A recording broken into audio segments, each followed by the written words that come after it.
I went to UTSA to get some prerequisites. Walking through the courtyard, I remember hearing like somebody just say Bible study. And I had no relationship with Jesus. I never went to a church, anything like that. And so I introduced myself. I met Matty B that day. He was such a blessing in my life. And I gave my life to Jesus like probably 2 weeks after I met him that day.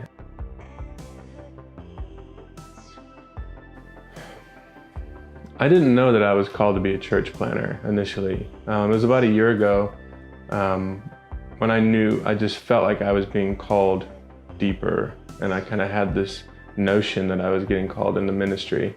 A door opened where my best friend called me and was like, hey, what do you think about Bandera? Kind of had this deal with God where I was like, I'm just gonna keep saying yes to you until you tell me to stop. So when it started to become clearer that he wanted me to be a lead pastor, I remember a lot of conversations with God where I was just like, hey, anytime you want me to stop, I'll stop, but he never did. And so it was over a long period of time of just trying to be obedient and just trusting that God knows what he's talking about.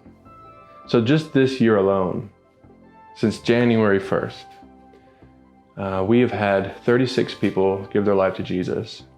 We've had one baptism service where we had 19 people get baptized. We have small groups that are just continuing to just grow. After every service on a Sunday, we just have so many people that are trying to get connected to small groups. They want to know, what are small groups?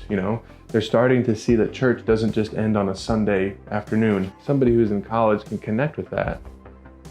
It'll help them get a better understanding for when it's time for them to go home or wherever God calls them to go after college, that they understand the importance of finding a home church, being married to that church so that they can serve there. If you ask, how can I help? How can I serve? That would be the best place to start.